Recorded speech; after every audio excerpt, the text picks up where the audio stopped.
Hello everyone. इस video में हम CA final additional questions ITC chapter का क्वेश्चन नंबर 3 और क्वेश्चन नंबर 4 सॉल्व करने वाले हैं। तो पहले क्वेश्चन का डेटा हम रीड कर लेते हैं, उसके बाद हम सॉल्यूशन पे आएंगे। Question 3, B and D company, a partnership firm in Nagpur, Maharashtra, is a wholesaler of a taxable product P and an exempt product Q। तो अच्छे से आप यहाँ पे नोट करोगे कि यहाँ पे दो प्रोडक्ट सप्लाई कर रहा है सप्लायर। सप्लायर जो है वो कहाँ रजिस्टर्ड है, सबसे पहले आपको ये नोट करना है, महाराष्ट्र में। दूसरा, एक टैक्सेबल प्रोडक्ट की आउटवर्ड सप्लाई है, एक एग्जेम्प्ट प्रोडक्ट की आउटवर्ड सप्लाई है। इसका मतलब अगर हमने कोई कॉमन इनपुट्स या कैपिटल गुड्स यूज किए होंगे तो हमें रूल नंबर 42 या रूल नंबर 43 की जरूरत पड़ने वाली है। The firm supplies these products only in the eastern part of Maharashtra. All the procurements, both goods and services of the firm, are from suppliers registered under regular scheme in the state of Maharashtra. The firm pays tax under composition scheme. तो इतनी बात से हमें क्या समझ में आ रहा है, जो बी एंड डी कंपनी है, बी एंड डी जो कंपनी है, ये इनवर्ड सप्लाई और आउटवर्ड सप्लाई दोनों ही महाराष्ट्र में करती है केवल। मतलब इसकी इनवर्ड सप्लाई भी इंट्रा स्टेट है और इसकी आउटवर्ड सप्लाई भी इंट्रा स्टेट है। क्या फर्क पड़ेगा इंट्रा स्टेट और इंटर स्टेट से? सर यहाँ पे सीजीएसटी और महाराष्ट्र एसजीएसटी चार्ज होंगे। और दूसरा, इसकी जो आउटवर्ड सप्लाई है वो कंपोजिशन स्कीम में आती है, मतलब इसको यहाँ पे जो टैक्स देना है वो अंडर कंपोजिशन स्कीम देना है। ओके।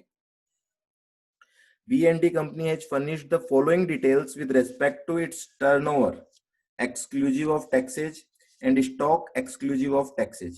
तो इसने अपना टर्नओवर और स्टॉक आपको बता रखा है। पी प्रोडक्ट का टर्नओवर, पी प्रोडक्ट कौन सा था? टैक्सेबल वाला जो प्रोडक्ट है वो पी है और एग्जेम्प्ट वाला जो प्रोडक्ट है वो क्यू है। तो आपको पता है, पहली बात तो ये ट्रेडिंग है या मैन्युफैक्चरिंग है? देखो ये ट्रेडिंग है, आपको पता लग रहा है यहाँ पे कि वो होलसेलर है। और ट्रेडिंग के ऊपर आपको पता है केवल और केवल टैक्सेबल टर्नओवर पे हमें कंपोजिशन में टैक्स देना होता है। तो अगर कंपोजिशन टैक्स की बात करें तो आपको प्रोडक्ट पी के आउटवर्ड सप्लाई पे कंपोजिशन टैक्स देना पड़ेगा, कंपोजिशन टैक्स। और क्यू की आउटवर्ड सप्लाई पे आपको कोई भी कंपोजिशन टैक्स देने की जरूरत नहीं है। टर्नओवर जो दे रखा है वो जून क्वार्टर का दे रखा है और सितंबर क्वार्टर का दे रखा है। ओके। पर्टिकुलर्स, फिर हमें स्टॉक दे रखा है 30 जून का स्टॉक, 30 सितंबर का स्टॉक और 31 अक्टूबर का स्टॉक। सबसे पहले हम लास्ट में जाके ये देख लेते हैं कि क्वेश्चन में निकालना क्या है हमें, ठीक है, ताकि हम उसी अकॉर्डिंग क्वेश्चंस को रीड करें। हाँ जी, यहाँ पे आ जाते हैं हम। Compute the ITC credited to electronic credit ledger of B and D company when it exits composition scheme and becomes liable to pay tax under regular scheme in accordance with the provisions of section 18(1)(c) of CGST Act। तो ये बोलना चाह रहा है कि आपने composition scheme से shift मार के रेगुलर स्कीम में एंट्री की है, तो इसके ऊपर एक प्रोविजन लागू होता है 18(1)(c। ये क्या बोलता है कि जिस दिन हम कंपोजिशन स्कीम से शिफ्ट करेंगे रेगुलर स्कीम में, पहले हमारे पास कंपोजिशन स्कीम थी और अब हमारे पास क्या स्कीम आ गई? Regular scheme. कंपोजिशन स्कीम के दौरान हमने कोई आईटीसी नहीं लिया होगा, इसीलिए सेक्शन 18(1)(c) क्या बोलता है, जिस दिन हम रेगुलर स्कीम में शिफ्ट हो रहे हैं उसके पिछले दिन का जो भी क्लोजिंग स्टॉक हमारे पास है, ठीक है, जो भी क्लोजिंग स्टॉक हमारे पास है, क्लोजिंग स्टॉक में दो चीजें हो सकती है हमारे पास, इनपुट्स भी होंगे और कैपिटल गुड्स भी होंगे। इनका हम आईटीसी अवेल कर सकते हैं bye filing form ITC 01 form हमें भरना पड़ेगा 30 डेज के अंदर अंदर, और फिर हम यहाँ क्या कर सकते हैं, आईटीसी क्लेम कर सकते हैं। इनपुट्स पे तो 100% आईटीसी हम ले लेंगे। कैपिटल गुड्स पे कितना आईटीसी मिलता है हमें? हमें मिलता है जीएसटी पेड, जितना जीएसटी हमने दिया था उस पे -5% पर क्वार्टर और पार्ट ऑफ क्वार्टर। ठीक है, प्रोविजन मैंने आपको याद दिलाया ताकि आप क्वेश्चन में इसको यूज कर पाए।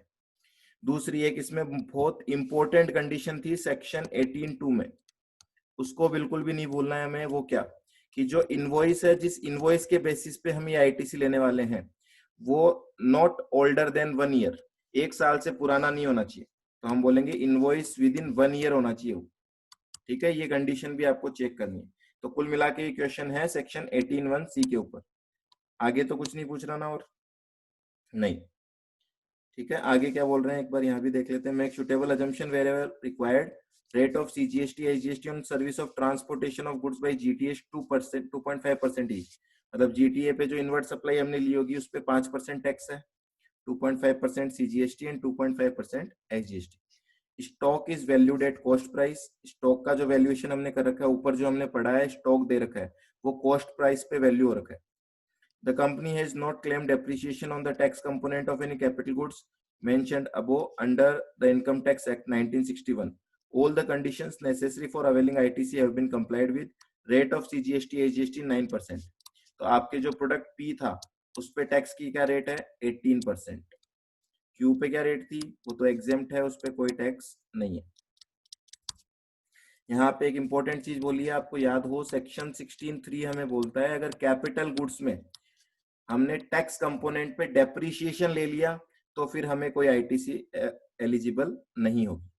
ठीक है, तो इन्होंने बोला है कि कोई आपने डेप्रीशिएशन टैक्स कंपोनेंट का नहीं लिया है, इसका मतलब आपको सेक्शन 16(3) में भी कोई भी डिसअलाउंस नहीं आएगा।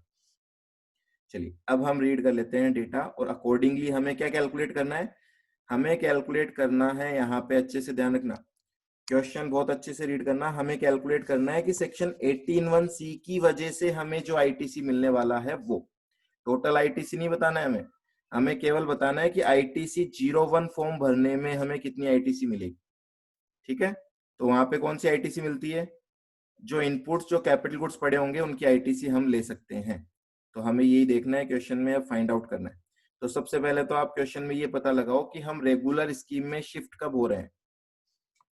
यहां तक हमने क्वेश्चन रीड कर लिया था, इसके बाद एक बार हम आगे देखते हैं। The entire stock of product P and Q available with the firm as on 30 September is purchased during the said half year except a consignment of product P valuing 3 lakh which was purchased in April month of the preceding financial year। क्या बोल रहा है? ये जो 30 सितंबर का stock दिख रहा है आपको यहाँ पे, ये सारा का सारा स्टॉक कब परचेज किया गया है? ये सारा का सारा स्टॉक परचेज किया है करंट फाइनेंशियल ईयर की अप्रैल से लेके सितंबर तक। ठीक है, ओके। पर इसमें से जो पी वाला प्रोडक्ट है, पी में जो 10 lakhs की वैल्यू दे रखी है, 10 lakhs में से वो क्या बोल रहे हैं? इस 10 lakhs में से 7 lakhs तो करंट फाइनेंशियल ईयर में खरीदा है, पर 3 lakhs परचेज किया था प्रीसीडिंग फाइनेंशियल ईयर के अप्रैल मंथ में। ठीक है, इसका मतलब यहाँ पे वो जो 1 साल वाली कंडीशन है वो लागू हो जाएगी। 1 साल से पुराना इनवॉइस है, इसका आईटीसी हमें नहीं मिल पाएगा। ठीक है, in the current financial year in the month of October no purchases were made. इसका मतलब देखो यहाँ पे 30 सितंबर को स्टॉक है और 31 अक्टूबर को स्टॉक दे रखा है, अक्टूबर में हमने कोई भी परचेजेज नहीं की। इसका मतलब इन दोनों का जो डिफरेंस है वो क्या है? हमारी अक्टूबर मंथ की सेल है। The products were sold with a profit margin of 20% on sales exclusive of taxes। हम जो सेल करते हैं वो करते हैं 20% on sales। ठीक है, The extract of the only bill book maintained by the firm showed the following details। ध्यान रखना, पहली बात तो ये एक्सट्रैक्ट है, कंप्लीट डिटेल्स नहीं है। तो आपको यहाँ पे देखो कुछ बिल्स दे रखे हैं, 2306 बिल नंबर से हमें कोई लेना देना नहीं है। 1 अक्टूबर को हमने 2,03,000 का बिल बनाया है, फिर 1,38,250, फिर 1,06,250, 92,500, इस तरीके से हमने बिल बनाए हैं और हमें डिटेल दे रखी है 9 अक्टूबर तक। ठीक है, आगे की डिटेल हमारे पास अवेलेबल नहीं है। Okay, next, freight paid to GTA during the period April to October. अब देखो ये क्या बोल रहे हैं, अप्रैल से लेके अक्टूबर तक हमने जीटीए को जो फ्रेट दिया है वो है total 1,40,000 rupees. assume equal amount of freight is paid each month on 10th day of each month। तो अप्रैल से अक्टूबर कितने महीने होते हैं, 7 मंथ्स। और वो बोल रहे हैं ये जो फ्रेट है 140 ये इक्वली दिया है हमने हर मंथ, तो एक महीने का फ्रेट कितना हो जाएगा, 20,000 रुपीज। ठीक है, और कब पे करते हैं हम, 10 तारीख को, 10th डे को पे करते हैं हर मंथ के। Also assume that the goods for which freight is paid on 10th day of the month are transported between 11th to 20th day of the month। मतलब ये 10 तारीख को जो हम फ्रेट दे रहे हैं ये 11 से लेके 20 तारीख तक जो गुड्स ट्रांसपोर्ट होगा उसका फ्रेट है। ठीक है, अब पहली बात तो आती है जीटीए के ऊपर यहाँ पे आरसीएम लागू होगा या फॉरवर्ड चार्ज। तो देखो हमें नीचे इन्होंने रेट बोली थी, आपको मैं दिखा देता हूं।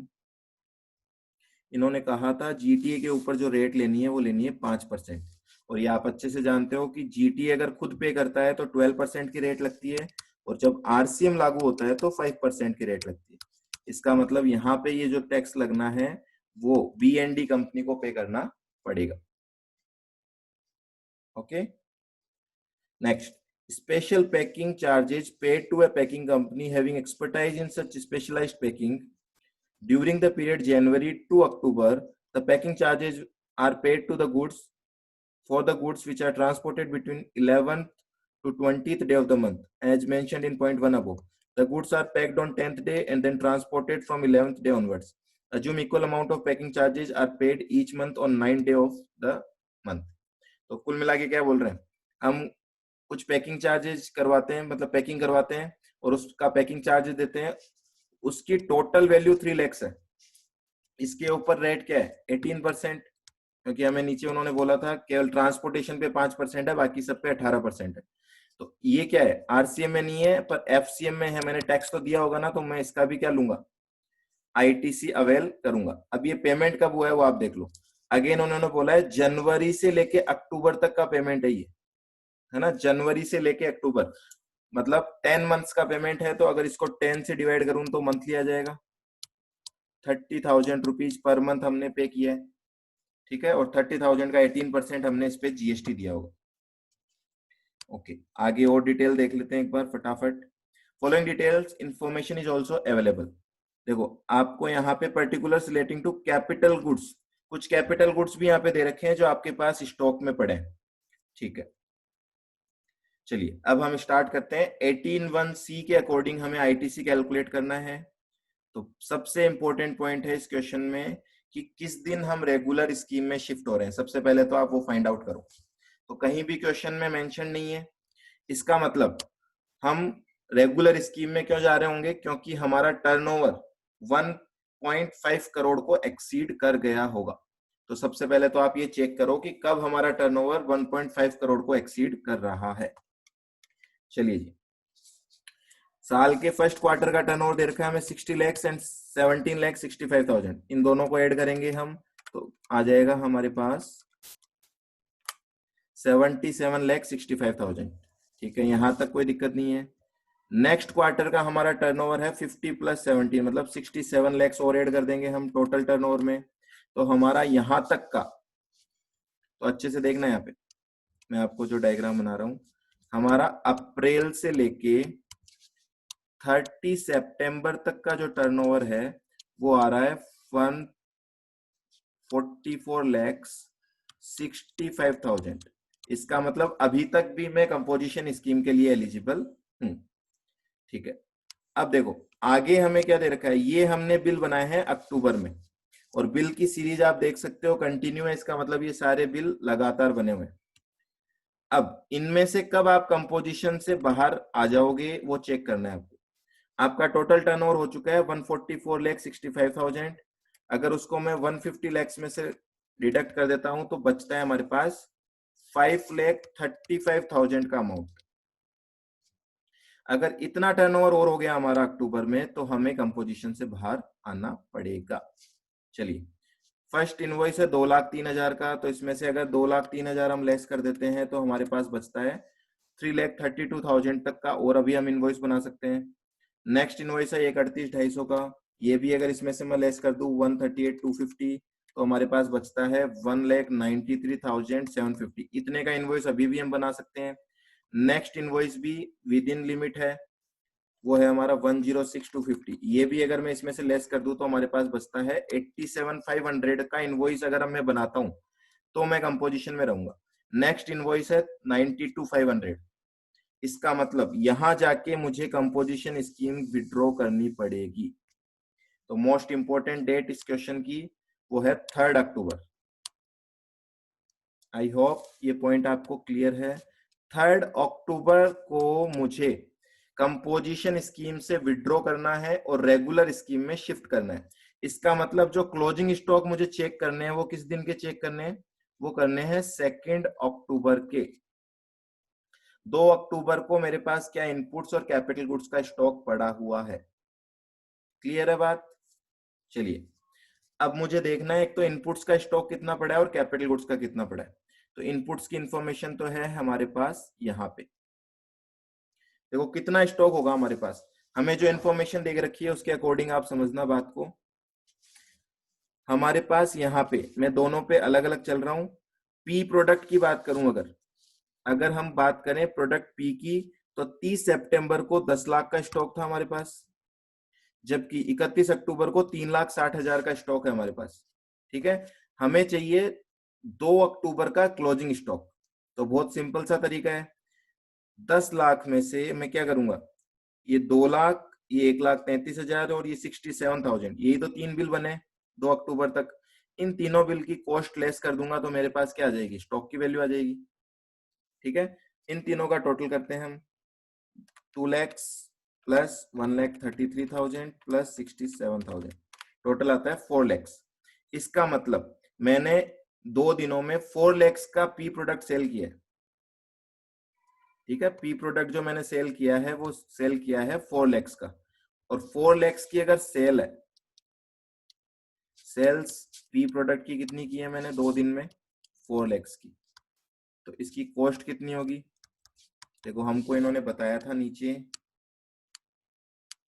कि हम क्या रेट में मार्जिन लेके सेल करते हैं, 20% ऑन सेल्स, मतलब 4 लाख का 20%, 80,000 इसमें प्रॉफिट है, मतलब 3,20,000 की मैंने सेल करी होगी। इसका मतलब क्या हुआ, अगर 10 लाख में से 3,20,000 का गुड्स में सेल कर चुका हूं तो प्रोडक्ट पी का देखो अक्टूबर में 1 अक्टूबर को ओपनिंग बैलेंस कितना था, 10 लाख का। इसमें से मैंने सप्लाई कितने गुड वैल्यू का गुड्स कर दिया, 3,20,000 का। इसका मतलब यहाँ पे 6,80,000 का मेरे पास क्या हो गया, 2 अक्टूबर को क्लोजिंग स्टॉक हो गया, जो कि मुझे चाहिए था 6,80,000। मतलब 680 का मैं आईटीसी ले सकता हूं, आईटीसी 01 फॉर्म में। पर एक और पॉइंट लिखा हुआ था यहाँ पे क्या, कि 3 लाख का जो गुड्स है वो कहां से आया था, वो कब परचेज हुआ था, लास्ट प्रीसीडिंग फाइनेंशियल ईयर के अप्रैल मंथ में। तो ये 1 साल से पुराना है, तो यहाँ पे लेस कर दिया जाएगा स्टॉक परचेज्ड इन अप्रैल लास्ट ईयर। लास्ट ईयर अप्रैल में हमने 3 लाख के गुड्स खरीदे थे, वो भी अब मैं मान के चल रहा हूं वो अक्टूबर वाले स्टॉक में। ठीक है, तो कुल मिला के 3,80,000 का हमारे पास स्टॉक पड़ा है, stock of input eligible for ITC.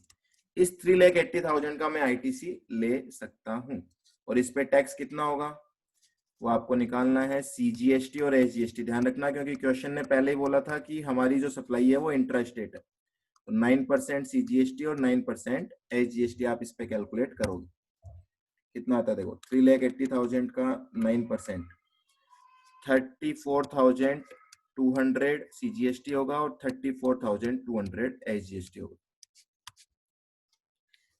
Clear है बात? एक तो ये आईटीसी हम क्लेम कर सकते हैं हमारे आईटीसी 01 फॉर्म में। ये तो किससे रिलेटेड हो गया? इनपुट से रिलेटेड। मैंने क्यू की कैलकुलेशन क्यों नहीं की? क्योंकि क्यू पे तो कोई टैक्स है ही नहीं ना, कोई टैक्स नहीं है तो कोई आईटीसी की भी बात नहीं होगी। तो इनपुट्स की अगर बात करें तो हम इस पे आईटीसी ले सकते हैं 34,200 सीजीएसटी का और 34,200 एसजीएसटी का। ओके, अब हमें बात करनी है कैपिटल गुड्स की, क्योंकि कैपिटल गुड्स का आईटीसी भी ले सकते हैं हम। देखो इनपुट्स का तो 100% अलाउड होता है, कैपिटल गुड्स का क्या कैसे अलाउड होता है? 5% पर क्वार्टर और पार्ट देयर ऑफ लेस करने के बाद, और 1 साल से पुराना नहीं होना चाहिए, वो भी इंपॉर्टेंट है। कहां से 1 साल? हम कब आईटीसी लेने के लिए एलिजिबल हो रहे हैं? 3 अक्टूबर को ना, मतलब 3 अक्टूबर से 1 साल पहले, पिछले साल की 3 अक्टूबर से पहले अगर हमने कुछ खरीदा होगा तो उसका आईटीसी हमें नहीं मिलेगा। चलो, ये हमारे पास लिस्ट है कैपिटल गुड्स की, जो कैपिटल गुड्स हमने खरीद रखे हैं। अब इनमें से किसका आईटीसी मिलेगा किसका नहीं मिलेगा वो हमें डिसाइड करना है। सबसे नंबर 1 पे है कंप्यूटर। कंप्यूटर 1 फेब को खरीदा है, कोई दिक्कत नहीं है, आईटीसी मिल जाएगा, अलाउड। तो मैं यहां लिख देता हूं आईटीसी अलाउड।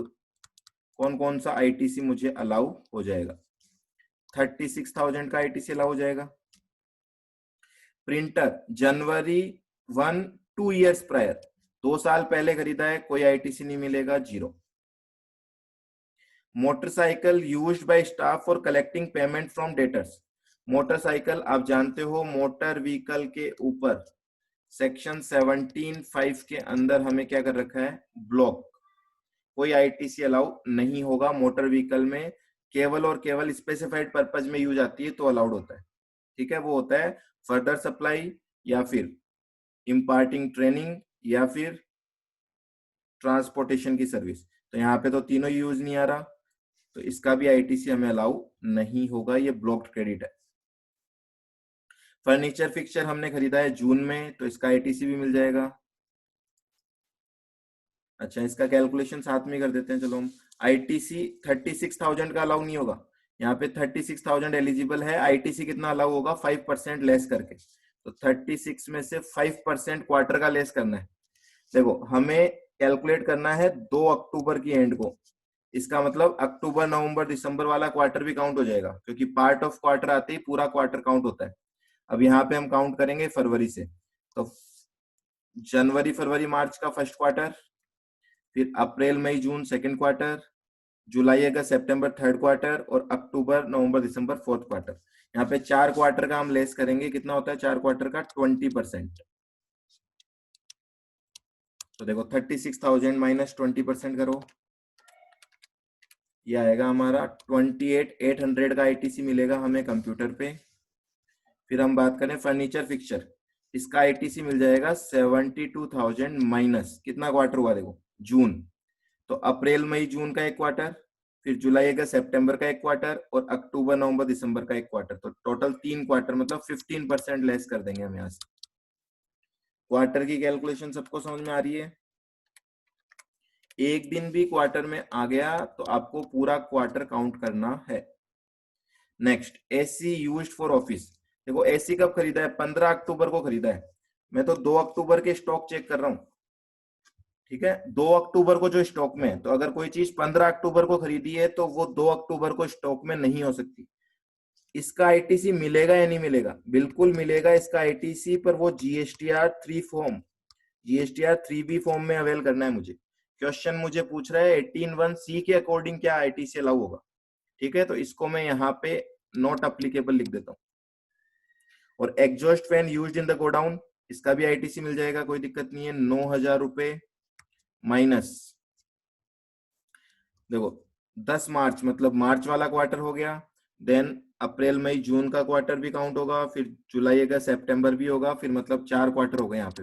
और 4 क्वार्टर का कितना लेस करते हैं हम? 20%।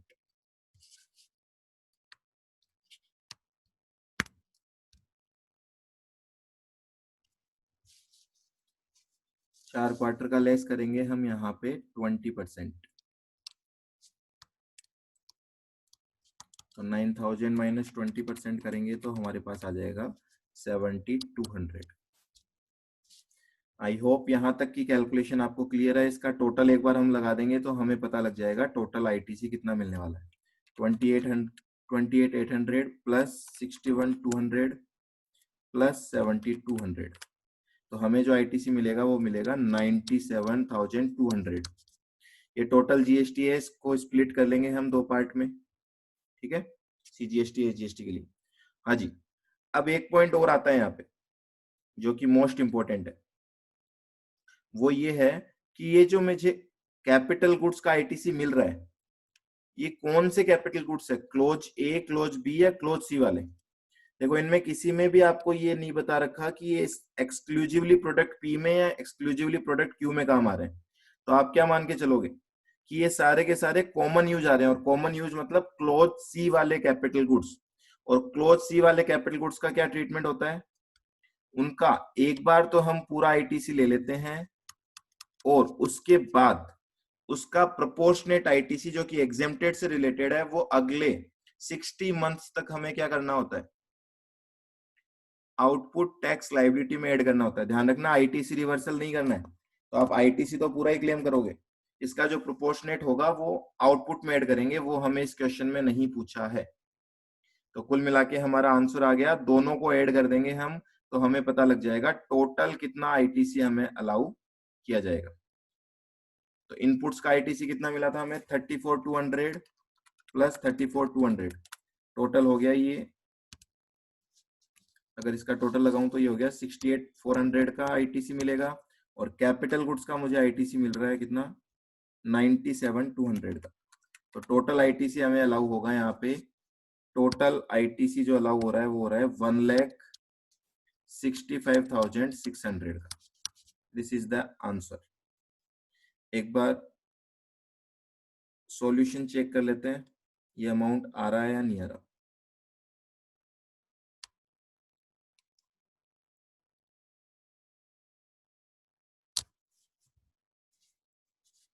देखो दोनों पे अलग अलग ये बता रखा है, 82,800 एंड 82,800, इन दोनों को ऐड करेंगे तो हमारा आंसर आ जाएगा 165,600।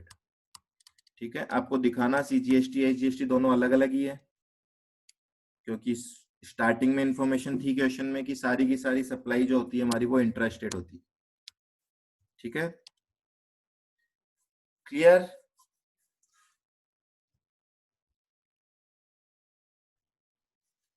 सो आगे बढ़ते हैं, नेक्स्ट क्वेश्चन इसी से रिलेटेड है, पूरा क्वेश्चन हमने पढ़ रखा है, अच्छे से समझ रखा है। इसी क्वेश्चन में हमें कुछ और कैलकुलेट करने के लिए बोल रहा है नेक्स्ट क्वेश्चन। देखिए, keeping all the facts and figures of above question unchanged, compute the GST liability of B&T company payable from electronic credit ledger or electronic cash ledger as the case may be for the period covered under regular scheme। तो बहुत अच्छे से ध्यान देना है यहाँ पे, हमें आपको कौन सी टैक्स लायबिलिटी निकालने के लिए बोला जा रहा है, आपको बोला जा रहा है रेगुलर स्कीम वाली। कब से रेगुलर स्कीम लागू हुई थी, 3 अक्टूबर से रेगुलर स्कीम लागू हुई थी। इससे पहले हमारे पास क्या थी, कंपोजिशन स्कीम थी।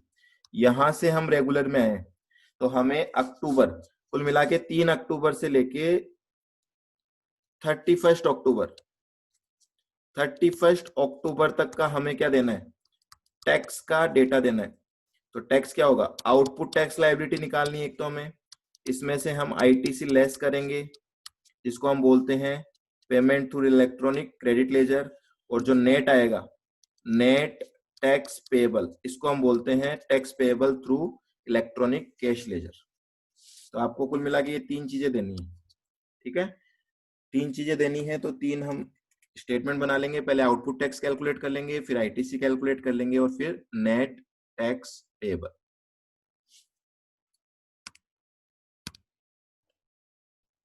देखिए, अक्टूबर मंथ में आउटपुट टैक्स लायबिलिटी में क्या क्या आएगा, तो आउटपुट टैक्स लायबिलिटी किस चीज की होगी, होलसेलर है, तो ये जो आउटपुट सप्लाई कर रहा है गुड्स की, उसमें 2 प्रोडक्ट है हमारे पास, पी और क्यू।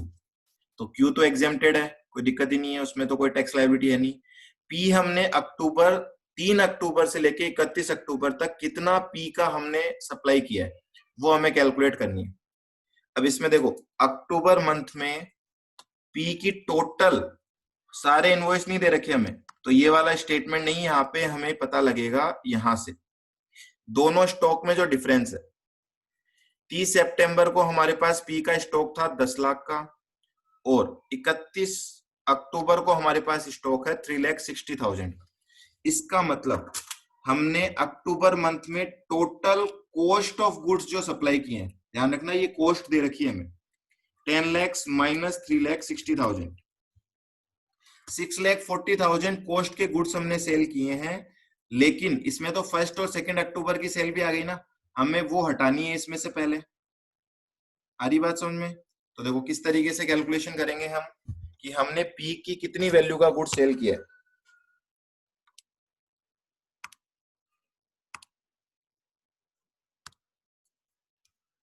यहाँ पे हम एक टेबल बना लेते हैं जिससे हमें समझ में आ जाएगा अच्छे से।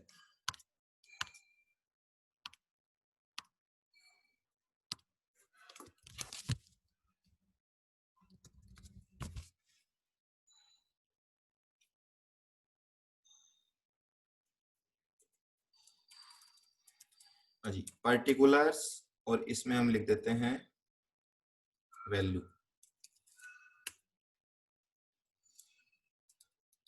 Total cost of goods sold, total cost of product P sold in अक्टूबर।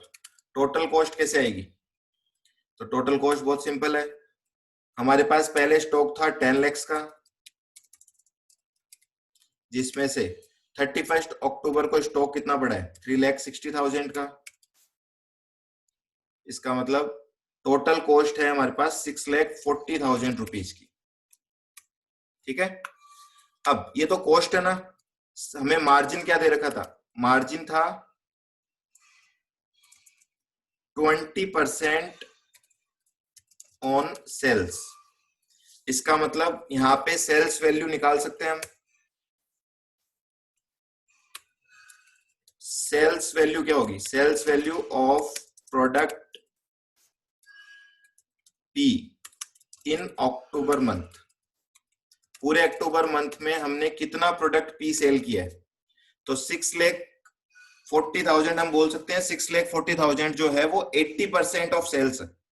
ठीक है, तो 6,40,000 को 80% से अगर आप डिवाइड कर दोगे तो ये आ जाएगा 8 लाख रुपीज। मतलब 8 लाख की हमने सेल की है। अब मैं बोलूंगा इसमें से लेस करनी पड़ेगी हमें कौन सी सेल? जो हमने कंपोजिशन में कर दी थी, less sales made during composition scheme, that is on 1 and 2 October. सही है, 1 और 2 अक्टूबर की कोई थी हमारे पास कंपोजिशन स्कीम, तो उस वक्त हमने कितनी सेल्स कर दी थी वो यहां से आप लेस कर दोगे तो हमारे पास आ जाएगा सेल्स का डेटा जो हमने की है रेगुलर स्कीम। चलो तो वो हम निकाल लेते हैं यहाँ पे क्वेश्चन में जाके, कितना हमने सेल किया था।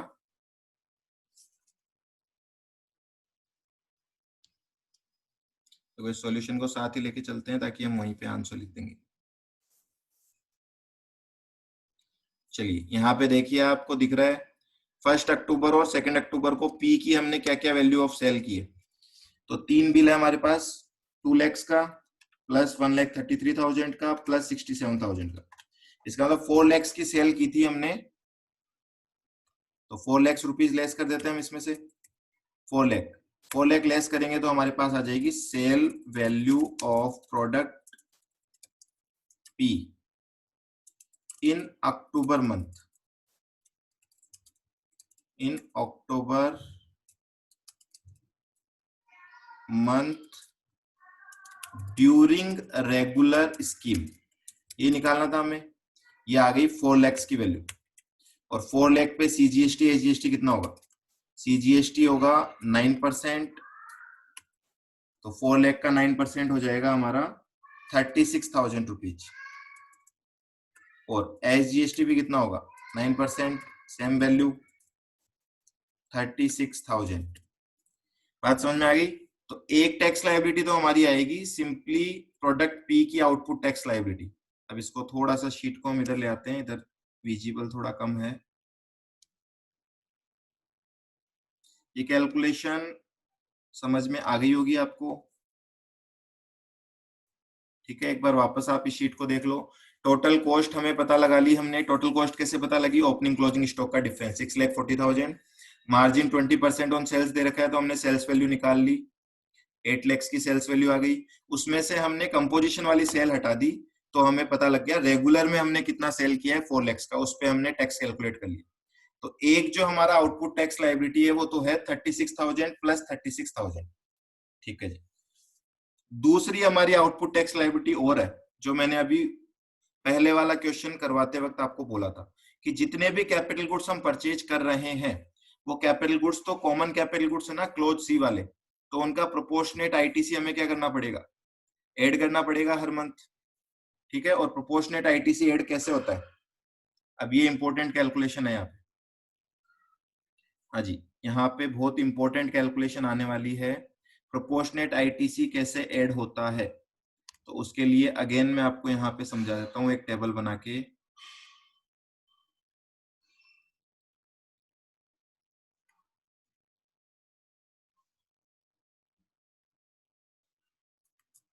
Again particulars and amount.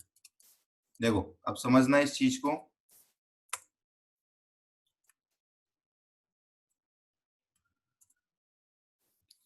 आपने टोटल कितना आईटीसी लिया था वहां पे कैपिटल गुड्स पे? तो मैं यहां लिख देता हूं common ITC availed on capital goods as per section. कौन से सेक्शन के अकॉर्डिंग लिया था हमने? 18(1)(c), ठीक है? 18(1)(c) के अकॉर्डिंग कितना आईटीसी लिया था हमने? चलो इसको अलग अलग ही लिख देते हैं हम अभी, सीजीएसटी एसजीएसटी, क्योंकि अलग अलग करना है हमें। सीजीएसटी का कितना लिया था और एसजीएसटी का कितना लिया था हमने?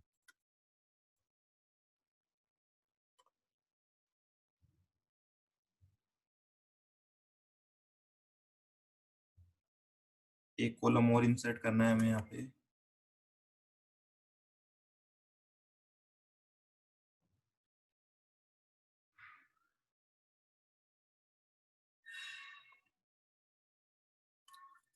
सीजीएसटी एंड एसजीएसटी, ठीक है? कितना लिया था हमने?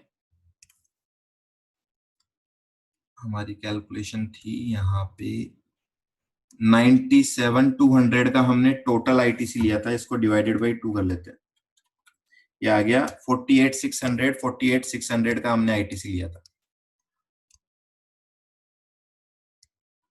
ठीक है? 48,600 का आईटीसी लिया था सीजीएसटी का, और 48,600 का आईटीसी लिया था एसजीएसटी का। इसको हम लोग क्या बोलते हैं? इसको हम बोलते हैं टीसी, ठीक है? ये तो वो हो गया जो हमने 2 अक्टूबर को स्टॉक में था उसका आईटीसी लिया। अक्टूबर मंथ में और भी तो कोई कैपिटल गुड्स खरीदा होगा मैंने, उसका आईटीसी भी चेक करना है मुझे एक बार, ठीक है? उसका आईटीसी भी हम चेक करेंगे, वो कौन सा कोई आईटीसी हमने लिया क्या। तो ITC on capital goods purchased during October month in regular scheme. देखो कोई एक कैपिटल गुड्स था आपको याद आ रहा हो तो एयर कंडीशनर। एयर कंडीशनर हमने खरीदा था अक्टूबर मंथ में, ये रहा 15 अक्टूबर को खरीदा है, जिसपे टैक्स है 36,000 का। अगेन ये भी कॉमन है, तो 36,000 मतलब 18,000 का सीजीएसटी और 18,000 का एसजीएसटी यहाँ पे मैंने क्लेम किया होगा। ओके जी, इन दोनों का अगर मैं टोटल कर दूं तो हमारे पास टोटल कॉमन क्रेडिट आ जाएगा टीसी, जिसको हम बोलते हैं। ये आ जाएगा आपका 48,600 प्लस 18,000, 66,600। आई होप सबको क्लियर है यहां तक। टीसी के बाद हम क्या कैलकुलेट करते हैं? टीएम। टीएम का क्या फॉर्मूला होता है? टीसी को डिवाइडेड बाय 60 कर दो, टीसी डिवाइडेड बाय 60। तो देखो टीसी को अगर 60 से डिवाइड करेंगे अब यहाँ पे 66,600 डिवाइडेड बाई 60 करेंगे तो ये आएगा 1110।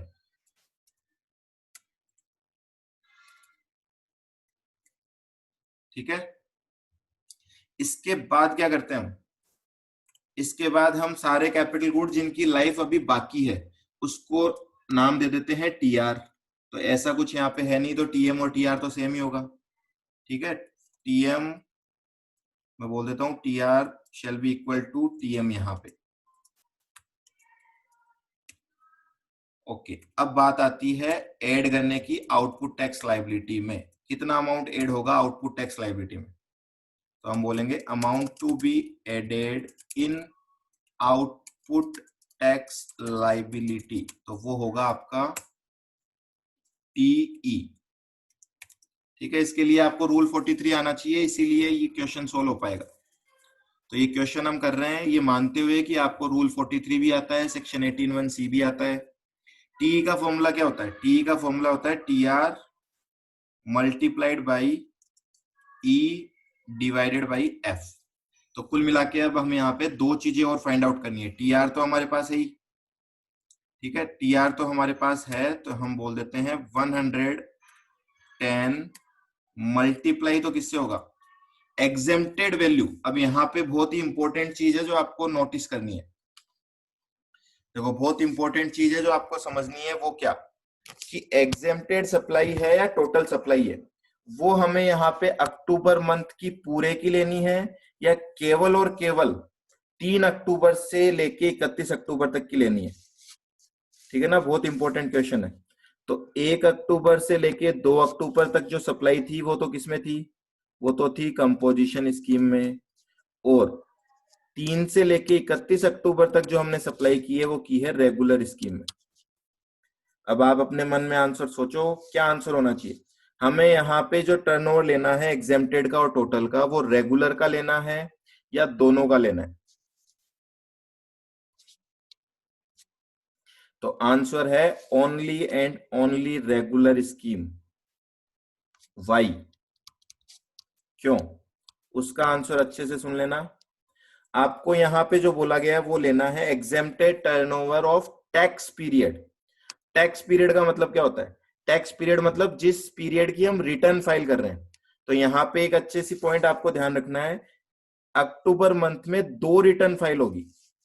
कंपोजिशन की सेपरेट रिटर्न फाइल होती है, आपको पता है जीएसटीआर 4 एनुअली जाती है और क्वार्टरली सीएमपी 08 में स्टेटमेंट जाता है। जबकि रेगुलर को फाइल करनी होगी जीएसटीआर 3B। आ रही बात समझ में?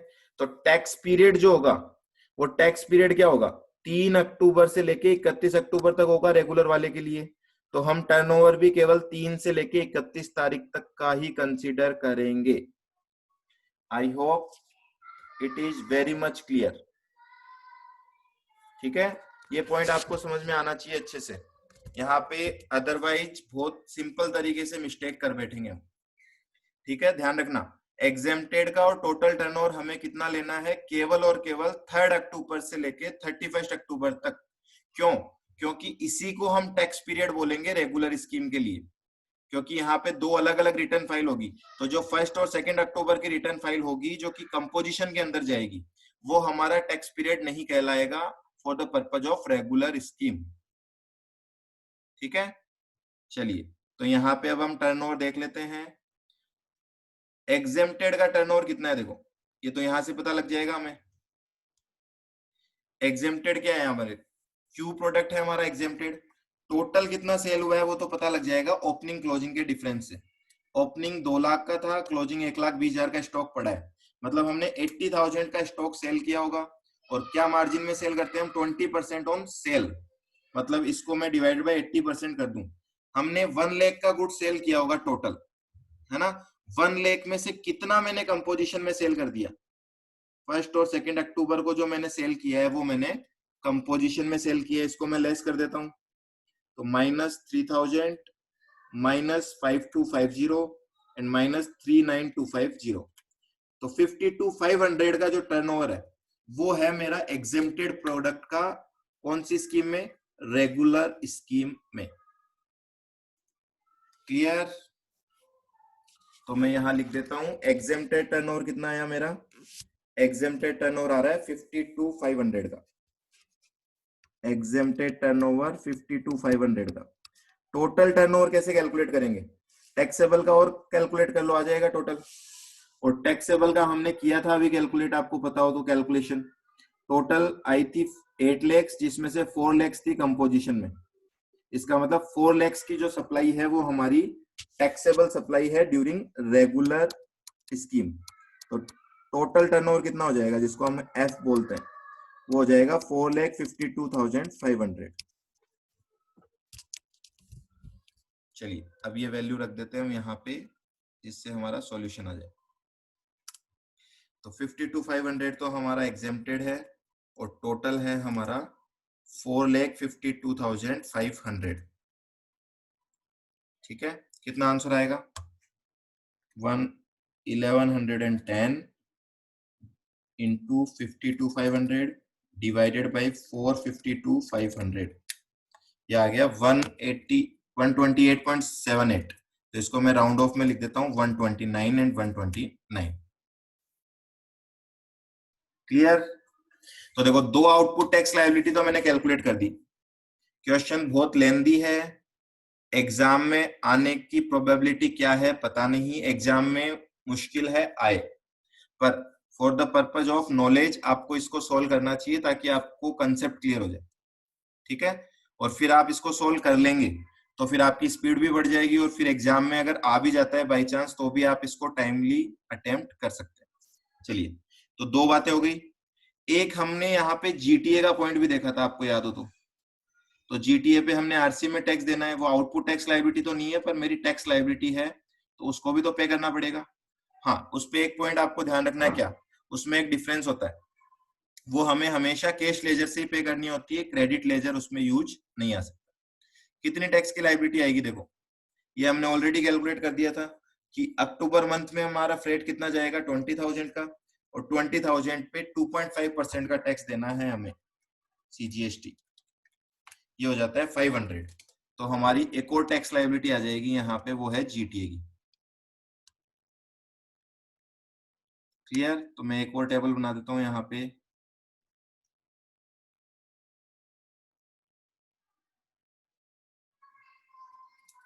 तीन कॉलम, पर्टिकुलर्स, सीजीएसटी, एसजीएसटी। ठीक है, अब इसमें निकाल लेते हैं हम हमारी टोटल लायबिलिटी कितनी आ रही है। तो एक तो आ रही है हमारी output tax liability on product P. Product P पे कितनी लायबिलिटी आ रही है, देखो 36,000 एंड 36,000। ठीक है, उसके बाद amount to be added in output tax liability due to, या मैं बोल देता हूं in respect of common capital goods. ठीक है, कॉमन कैपिटल गुड्स पे है जो आईटीसी हमें आउटपुट में ऐड करनी है, वो है 129 एंड 129। ठीक है जी, तो ये दो है, तो इसका टोटल लगा देते हैं, ये हो जाएगी आपकी टोटल आउटपुट टैक्स लायबिलिटी। ठीक है, ये आपका फाइनल आंसर हो जाएगा इससे। हाँ जी, आरसीएम वाली मैं अभी ऐड नहीं कर रहा हूं क्योंकि पहले हम आईटीसी लेस करेंगे फिर आउटपुट ऐड करेंगे उसमें।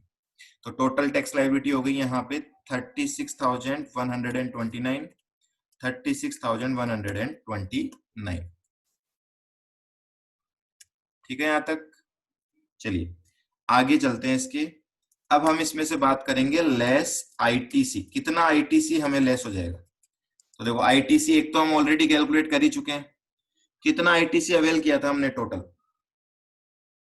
ठीक है, तो एक यहाँ पे मैं और फॉर्मेट बना देता हूँ फटाफट छोटा सा, हमारे पास टोटल आईटीसी कितनी है वो याद करने के लिए। पर्टिकुलर्स, सीजीएसटी, ये सारे वर्किंग नोट में बनाने हैं आपको। हाँ जी, ITC availed in form ITC 01।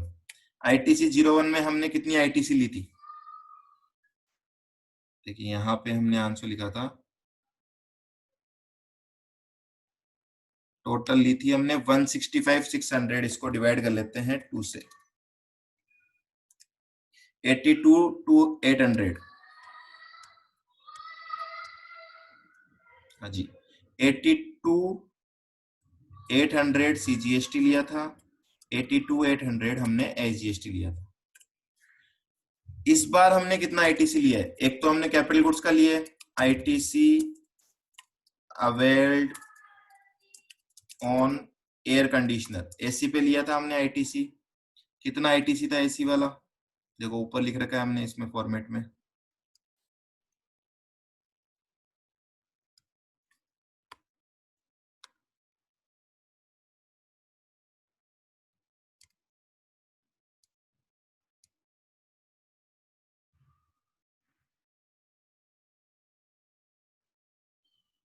Hmm, 18,000 and 18,000 का जो हमने एयर कंडीशनर पे ITC लिया था।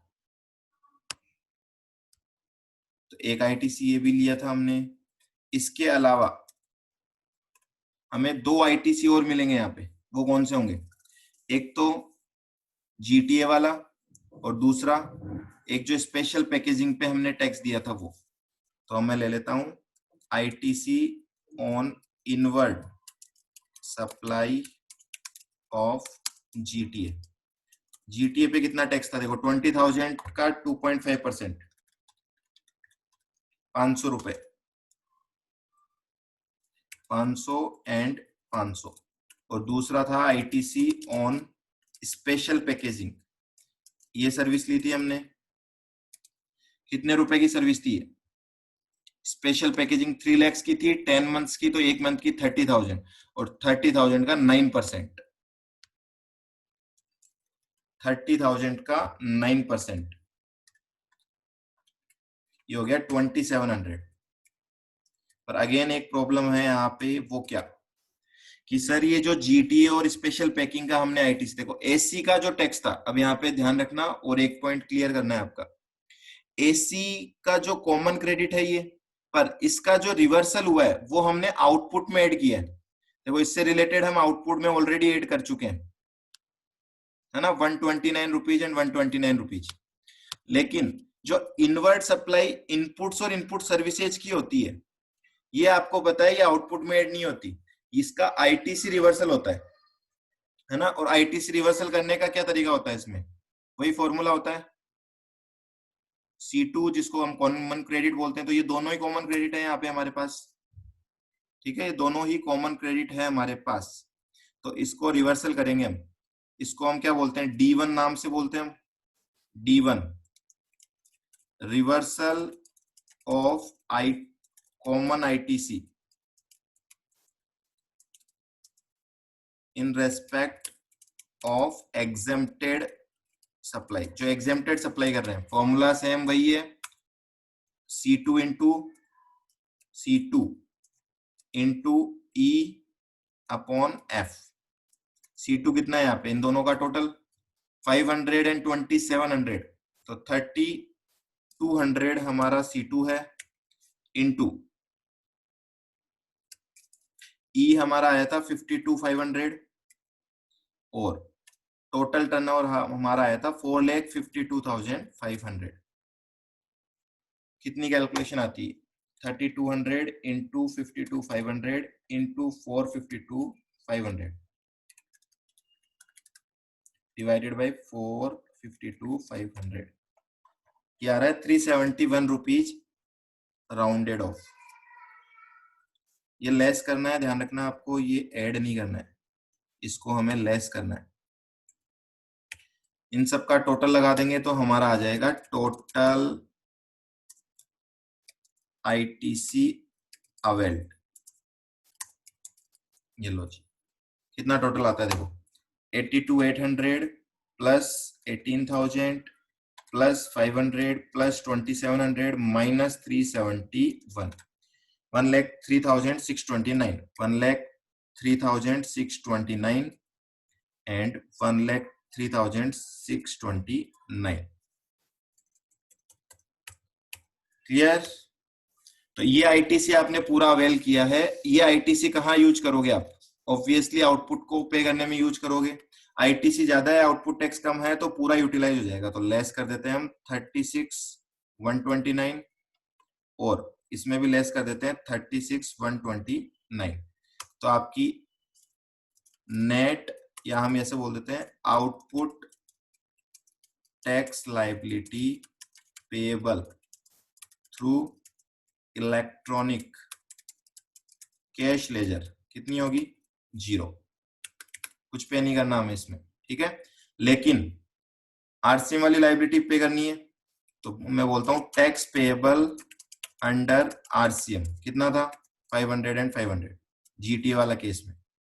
तो 500 रुपए आपको केवल पे करने हैं। और जो आईटीसी हमारे पास बच गया वो क्या हो जाएगा? Carry forward. तो मैं यहाँ पे लिख देता हूं less utilized for payment of output tax liability. कितना कितना यूज कर लिया हमने इसमें से? 36,129 हमने यूज कर लिया इसमें से। तो हमारे पास अब बच गया आईटीसी कैरीड फॉरवर्ड। कितना आएगा ये? -36,129। 67,500 का आईटीसी हमारा क्या हो जाएगा? Carry forward. ये लो जी, क्वेश्चन खत्म।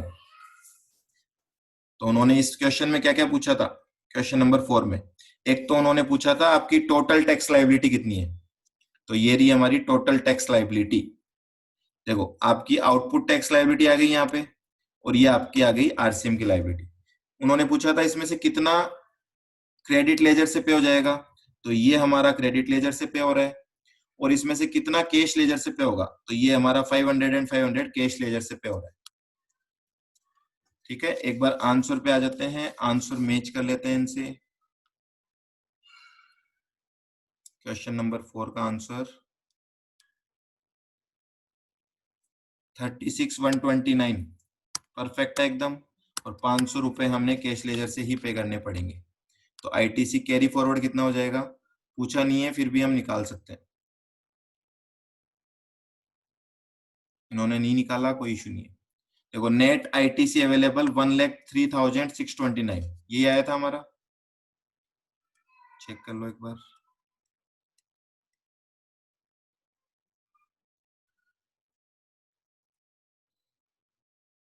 $1,03,629 परफेक्ट। ओके, तो आई होप ये क्वेश्चन आपको समझ में आया होगा। थोड़ा लेंथी क्वेश्चन है, इसीलिए समझाने में टाइम लगता है। आप दोबारा जब इसको करोगे तो आपको इतना टाइम नहीं लगेगा और आपके कंसेप्ट भी क्लियर हो चुके होंगे। इसके बाद भी अगर आपको कोई डाउट होता है तो आप आराम से मुझे कभी भी व्हाट्सएप कर सकते हैं। Okay, thank you for watching the video. अगर आपको सच में अच्छा लगा हो, कंसेप्ट कुछ क्लियर हुआ हो, तो प्लीज वीडियो को लाइक कर देना और चैनल को सब्सक्राइब कर देना और बेल आइकन भी प्रेस कर देना, ताकि ऐसे ही और वीडियो आपको मिलते रहे। Thank you.